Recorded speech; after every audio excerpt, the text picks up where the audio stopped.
Right, we are recording and we are.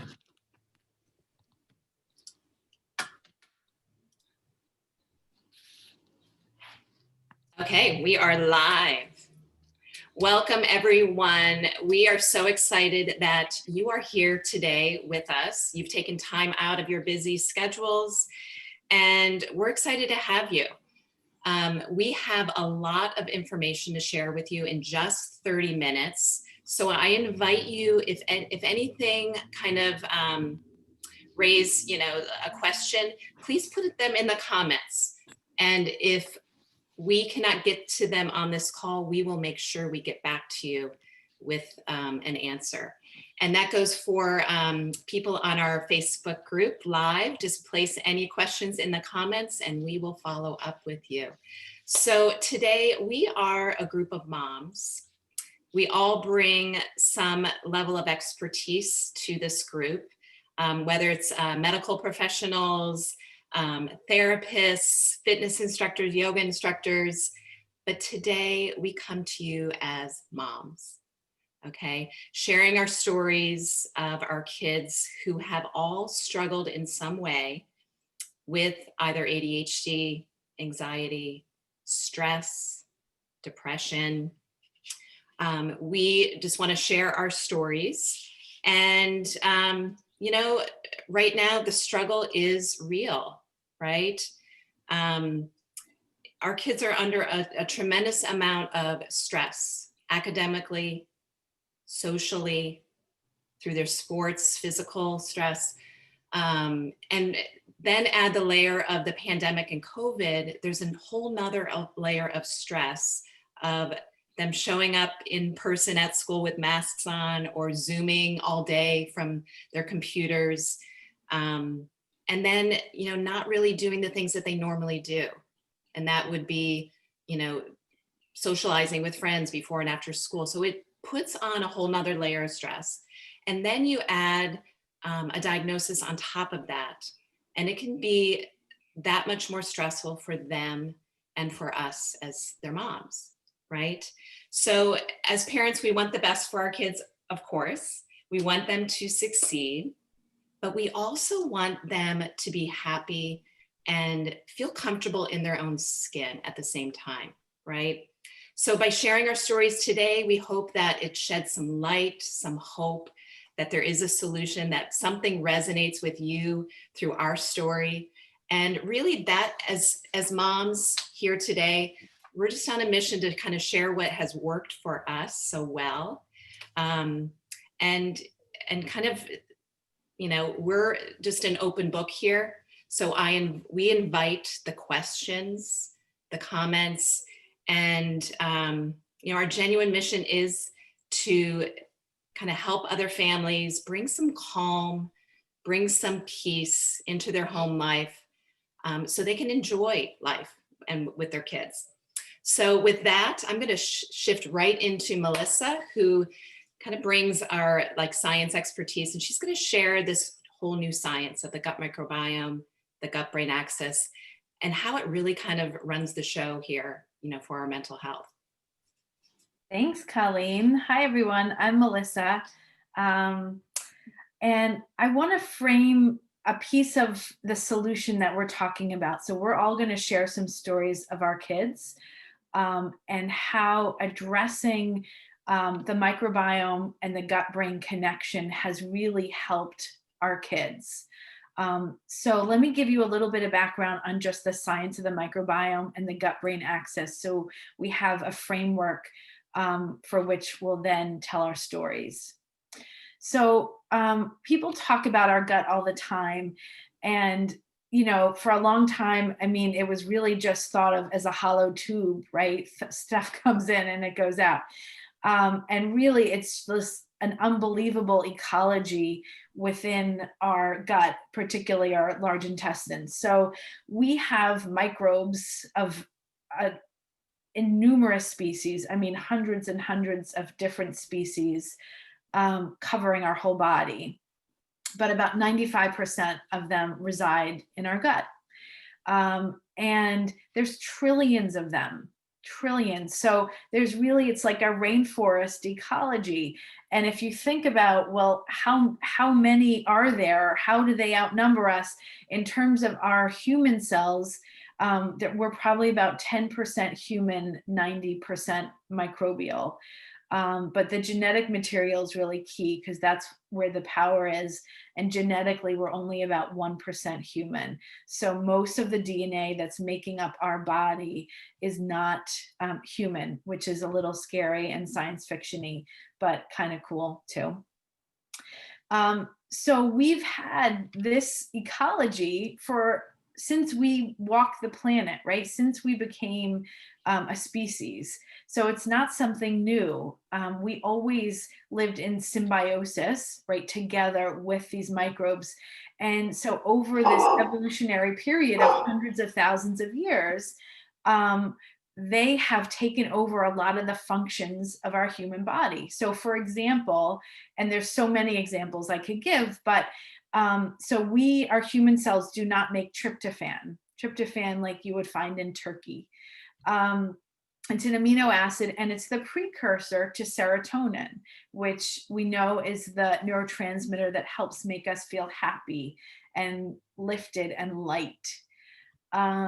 So our microbes actually take over that role. They produce our tryptophan, which in turn becomes serotonin. So in our gut, about 95% of our serotonin is created. About 70% of our GABA, our dopamine. So these are all the neurotransmitters that our brain uses in order to focus and feel motivated and happy and calm and all of that, right? This combination. So how does your gut, if we have all of these neurotransmitters and hormones that are the precursors, at least, are produced in the gut, how does it then talk to the brain? And that's really where the new science has shifted in the last 5 years. We have more knowledge about the gut-brain axis, and that's the communication system in between. So there's really 3 methods of communication. There's our nervous system, particularly our vagus nerve, which we talk about some in yoga, but it's really this winding nerve that begins around our gut and our enteric nervous system and winds its way all the way up to our brain. There's also our immune system. So our immune system, 70% of it lives in our gut, resides there. And that's a huge way that our gut communicates with our brain through these little cytokine immune molecules. And then there's our hormones, and this is a slightly slower communication method, but our hormones really control our stress response for us, for our kids. And a lot of that is centered in the hypothalamus, this kind of more stress response, really ancient part of our brain. And our microbiome directly communicates to the hypothalamus and helps control our stress hormones, cortisol. It helps control our thyroid hormones. So there's a huge interaction with the microbiome and kind of hormone secretion and regulation in the body. So I think, I want to touch on a couple things later, but I think that's where I'm going to stop. And please go ahead and ask questions. I love questions. And if I can't answer them, then I will get back to you, because I really do like when people pepper me. I get like a dopamine rush, so do it. Anyway, so there are, in addition to this idea of rebalancing the microbiome, right? And that's really what we're talking about, is finding a way to find an equilibrium, because that equilibrium is going to help us find an equilibrium within our brain.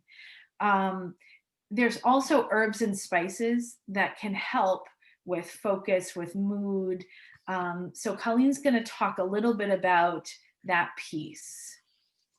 Awesome. Thanks, Melissa. Yeah, so, it's interesting because all along, these anxiety, ADHD, all these kind of brain related issues have been kind of pinpointed as brain issues, right? And now we're discovering that they're really kind of originating in our gut. So this is really interesting stuff. But other herbs and spices, natural ingredients that can help with these, the symptoms are pomegranate. It's used to kind of activate the brain for both focus and calmness. Okay. So you can have that alert state, but in kind of a calm way. Little bits of caffeine, believe it or not, you know, can stimulate the brain enough just to kind of wake up and kind of add to some focus, but it actually calms the brain of kids with ADHD, but you don't want to overdo it, of course. An ingredient called pine bark. So these ingredients, other than the caffeine, we cannot, really find these extracts in our foods. They have to be pretty specific ingredients. The pine bark helps improve the speed of the brain. So really, kids with ADHD can really benefit with that benefit. Theanine, right? Theanine found in green tea, also in one of our products, helps kind of with that tension and irritability, but also kind of gives you that alert, relaxed state. We talk about these terms in yoga all the time, right? And I think that's why a lot of these kids with anxiety and ADHD, the yoga, is a real benefit as well. Saffron is a biggie. Okay, this is a new kind of ingredient. Well, new in the United States, not so new in areas of Japan and New Zealand. Clinical studies have shown this ingredient. It's not the spice that you cook with. It's a special saffron extract that can help, equivalent to Prozac for kids with depression and anxiety, and equivalent to Ritalin for kids with ADHD. It improves mental focus, mood, and adds to that stress resilience. Okay, so these ingredients also can help. Now we're going to just kind of go into kind of our stories with our kids and share a little bit as moms. So I didn't really. Oh, Beth, do you want to go? Absolutely. Would you mind? Beth is the new grandma, so she's got her little grandbaby with her today. So. Grandbaby and grand dog who's like barking if you can hear him. Go right ahead. Okay, so I have a teenage daughter who is 18 years old, and she's had a little bit of anxiety through her high school years. It's nothing too bad, but when her senior year of COVID hit and she wasn't in school and she was isolated, kind of the anxiety took over because of the uncertainty when she was going back. But, still not too bad. And then I guess summertime came with when her college announced that they weren't going back to college. It was going to be all remote. So all her friends around her, including her big sister, went off to college. And here she was stuck home doing it all virtual. And that just sent her into a full out depression. And I really, at the time, didn't realize it was a depression because it's right in front of you. You live it every day and you don't think that it's as bad as it is. But she wouldn't leave her bed. She was crying all the time. She wouldn't come down to eat meals with us. She wouldn't interact. And then I knew. After talking to doctors, seeing therapists, I just casually mentioned to Colleen what was going on. And she said, Beth, I might have the answer for you. So she introduced me to these supplements that had all the stuff in it that she already just talked about. And I will say 3 weeks later, I had my kid back. And it was a very subtle change. It wasn't anything that happened like that. And there was no aha moment for us like that. I noticed the small things. She was not in her bed anymore. She was not crying. She was laughing with us. But it wasn't until a couple weeks later that she went away for the weekend, did not take her supplements with her, came back and was so teary and so sad and started in that whole cycle of getting depressed again, that she says to me, "Oh my God, Mom, I need to go back on my supplements because now I know that it's helping me." So I can attest it's been life-changing for us. Awesome. Thanks so much, Beth. You're welcome. So glad. Thanks. And this is what we're trying to just kind of share with you, how kind of life-changing it can be. So I'm going to share a little bit about my story, and this guy's going to share his story. My name is Colleen Sullivan, if I didn't introduce myself in the beginning of the recording or the video.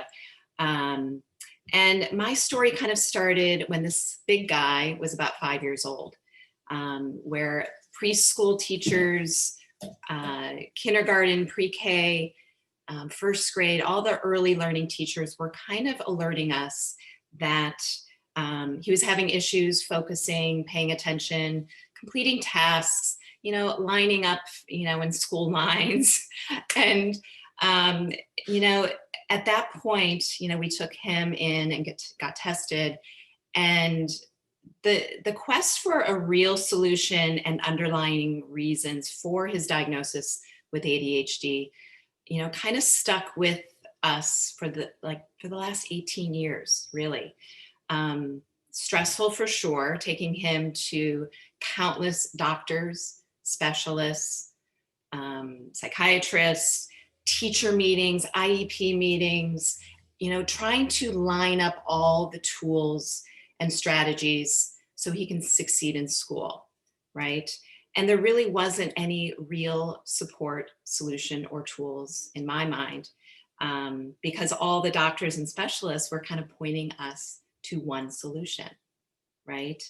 And that was the pharmaceutical meds. And teachers, school administrators, they were all kind of putting the pressure on us to medicate him so he can kind of have some level of success in school, okay? And for me as a mom, the amount of stress and like that feeling of just feeling overwhelmed and helpless was, a real thing.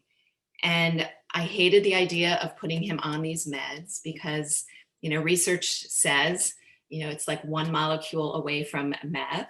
And they do come with really harsh warnings because of all the side effects. But no one was really presenting us with any alternatives. And it was a real struggle for us. As a mom, I wanted him to succeed, of course. And so we went down this path kind of unwillingly. I'll have Eamon share his experience of a lot of the side effects and what he was kind of feeling on the meds. But as a mom, I kept thinking, how can this be a solution, a real solution, when there are more side effects than benefits? And when you start treating the side effects of the meds with other meds. So that was really kind of basically what was happening. I felt worried, I felt hopeless. And, all the way up until basically his senior year in college, and when we found this protocol of rebalancing the microbiome. So it's really kind of given both our lives back to us. Me as a mom, I feel like less worry, less anxiety, brain fog. So that mom brain is really not real. It's brain fog and it can lift. So I'm going to have Eamon kind of take it away and share his story from his perspective.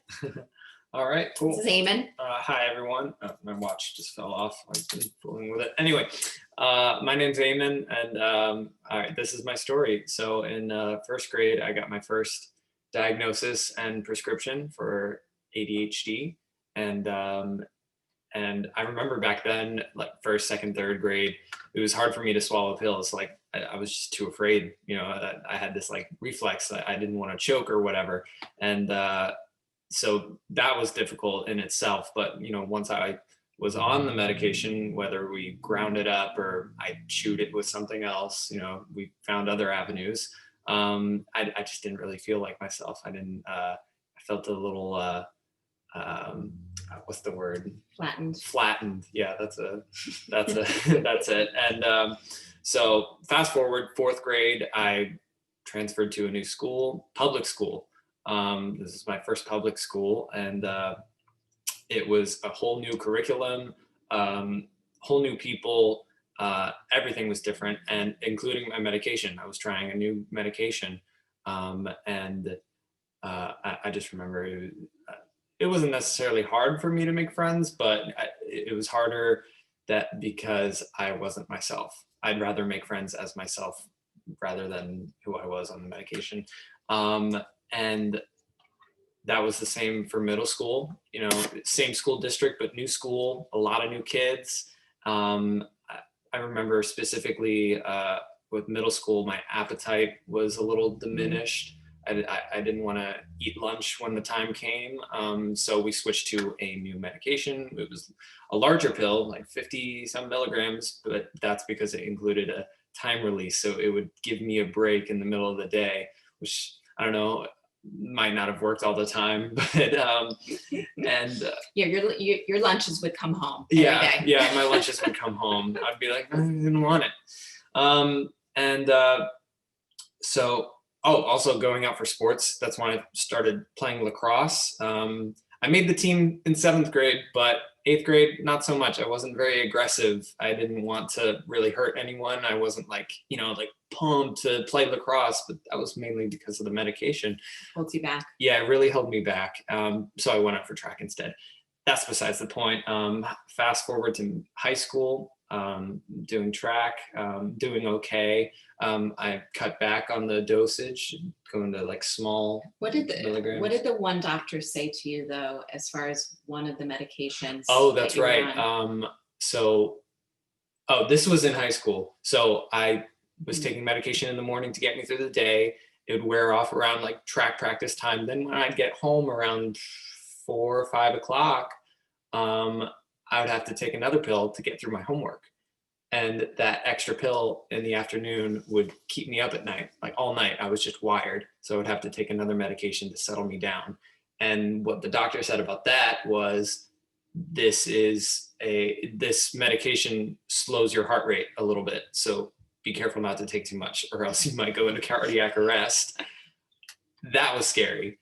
So those are those harsh, side effects that a lot of, parents don't know, Yeah. So high school was tough, but I made it through. And I started searching for colleges, got into Temple University. Freshman year, I was still on medication. I was really only taking it when I'd had to pull an all-nighter or study for an exam or write a paper, but I was still using it. Sophomore year came, I ran out of medication and decided, no, I'm not getting this refilled. I'm going to do this on my own. I don't need it anymore. And it was hard. I struggled. It was, I didn't have that crutch anymore. Junior year. Or you didn't have that just to get you through. Yeah. And that's what the meds were kind of just getting you through, giving you that just little bit of focus so you can kind of get exactly what you had to be, done, but not over the top, right? Yeah. But I was just so tired of the way I was feeling on medication. So I ditched it. Junior year, made it through, thank God. Senior year, summer into senior year, I was working a part-time job at a restaurant. Mom got me started on the protocol. The protocol. And then senior year, I had my 2 best semesters ever, best grades I've ever gotten in college. Highest GPA. GPA. During a pandemic, sitting in your second semester, 2x4 room. Thank God I only had to go through 1 semester of online learning. I can't imagine, I'm sorry, where'd she go? I can't imagine what your daughter was going through with online learning for an entire year. Yeah. I could not do that. It's hard. I could not do that, but maybe I could have. Yeah. Okay. So this kid is thriving now, and I think the main message that we want to get through is he's thriving and he's feeling like himself, right? So I just want to kind of pass it over to Janine real quick. We're kind of looking at the time, but we have Janine on here, who is a school nurse. She's actually taking a break from her school nurse job, just to kind of talk about what she's been seeing in schools with our kids. Hi, everybody. So I've been a school nurse for, now it's my 14th year. And prior to that, worked in pediatric hospital setting and all over the place. But I've been a nurse in total for 26 years. I'm also a mom of 5, and 2 of my 5 children have ADHD. So I know it from the medical side, the school nurse health side, and also the very challenging side of being the parent and seeing your child struggle with this. So what I want to say is that so many things will present in the school health area, and that's really what I was asked to speak on. I would see lots of kids with ADHD, but I saw also so many kids with anxiety symptoms, anxiety related symptoms, and kids who weren't formally diagnosed with ADHD, but would have such anxiety that could not focus in class and would struggle. They would present into my office. The majority of the symptoms that I would see over the course of the years that I've been a school nurse would be somatic stress symptoms. So stress symptoms that were presenting in the body in different ways. And what we know is that you can have, there are many things that can offset your body and present in stress symptoms. And it's called you can have dysbiotic gut syndrome, but they don't have to be intraintestinal, abdominal, straightforward symptoms. They can also be extraintestinal and can really manifest as psychological symptoms, and migraines, and just feeling of not feeling well, fatigue, not focusing, but also just really not feeling well. And when you dig deeper and you say, okay, well, what did you have to eat for breakfast? What did you have to drink? A lot of times underneath there's anxiety there. And this was over the course of my experience, for all of those of you who are listening, it was a growing amount over the years of just kids coming into my office, pouring in there with anxiety, stress, and stress-related symptoms, and having difficulty focusing. So what I want to say is what I've learned is that, and I went back to school to study why this was happening, and I was overwhelmed with the recent information on the gut microbiome. There are more answers for parents today than there were for so many years to help kids with anxiety, with depression, with ADHD. We can look at the gut microbiome, and we can look to upgrade the health of that gut microbiome to bring our children to a better level of mental and physical well-being.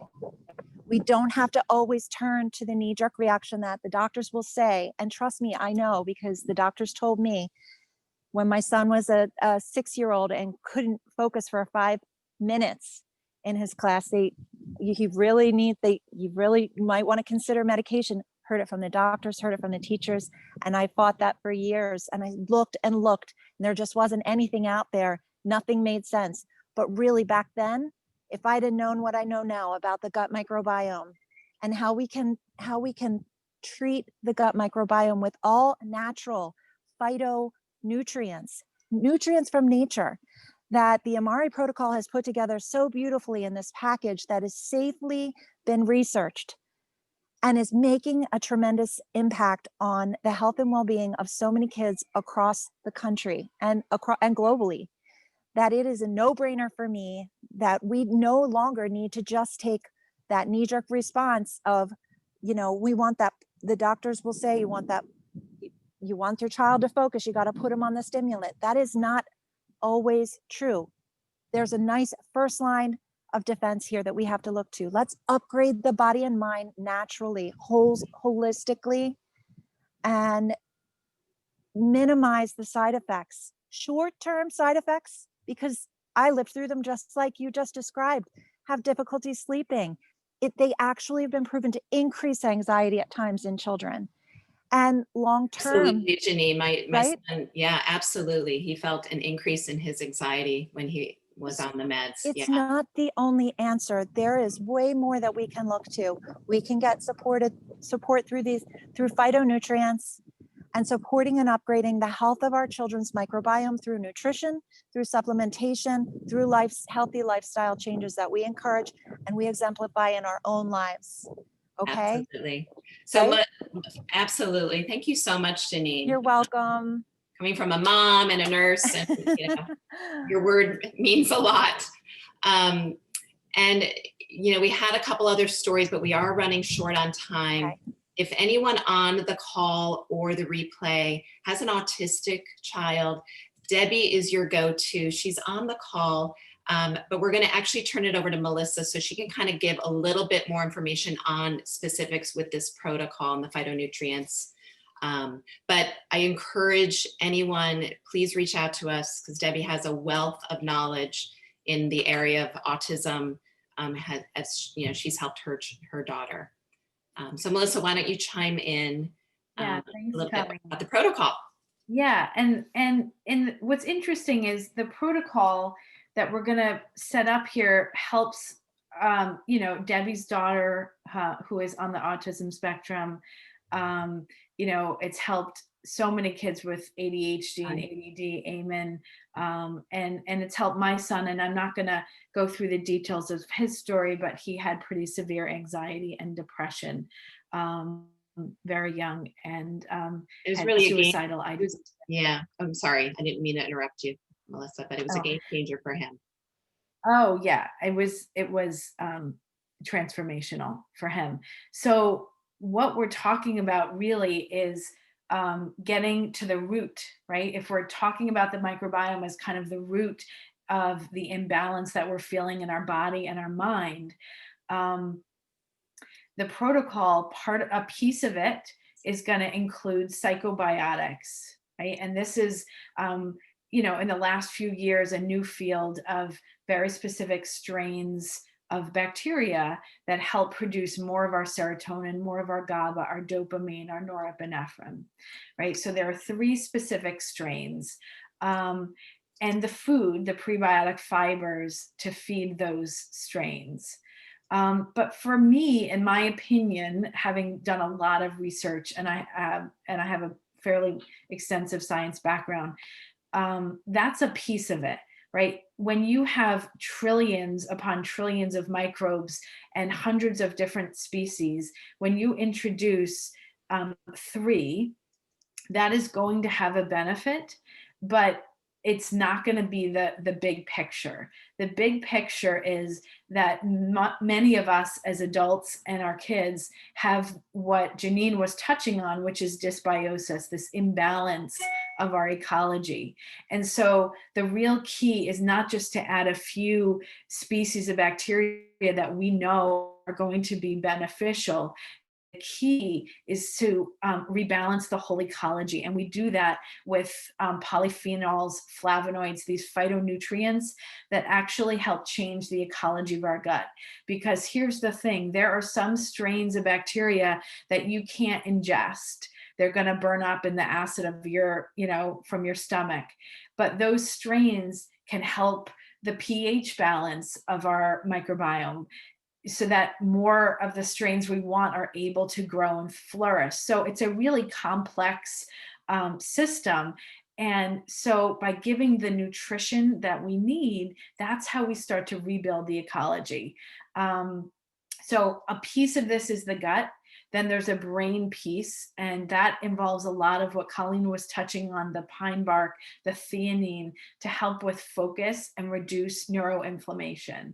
And then there's the axis, and this protocol specifically works on the immune system so that there's better communication. And before we leave, I want to touch on 2 things really quickly. The first thing is, Eamon touches on something that I think many kids experience, which is your medication can be helpful. And we're not saying that in some cases your child does need to have medication, right? That's not the conversation. But medication and pharmaceutical intervention is going to help make you okay, right? You're going to survive. But if you really want your kids and us as adults to feel amazing, right? There's another level of optimization where you're not just surviving, you're actually like living and feeling amazing and able to do more than you thought you could, right? Access this other part of life. That's where this rebalancing microbiome protocol comes in. Because that's the power of it. It's really moving us from feeling, okay, I can survive, to actually feeling amazing, thriving. And inflammation plays a huge role in this. I could talk about inflammation for a really long time, but I don't want to go there. However, a big part of the imbalance in our microbiome leads to inflammation in our body and inflammation in our brain. And what inflammation does is it prevents the signaling.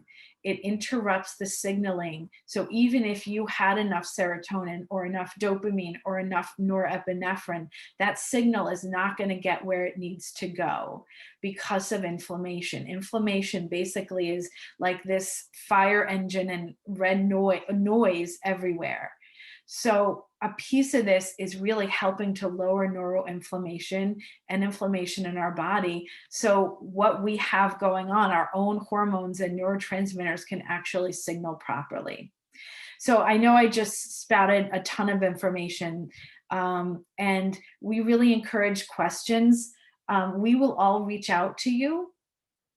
And so you can always respond back to us with an email, and we're happy to, send an email back or a phone call, and we can set up a time to talk. But I know we kind of just opened Pandora's box a little bit, and there's a lot of questions, and we're really happy to try and answer all of them. Yeah. So really kind of in closing, if anything just kind of piqued your interest here, right? Anything just kind of popped out and resonated with you, we invite you to kind of lean in and learn more. And like Melissa said, this is just kind of opening, your eyes to this, kind of new science and a new way of looking at things to help our kids feel and perform optimized, not just getting by. You'll receive a follow-up with this recording and some additional information. But, and please reach out to the person who invited you. And if you've just kind of found us online, we will kind of communicate with you directly. But this was just kind of step one in just sharing the information. And we're excited to continue this journey with you and support you in any way.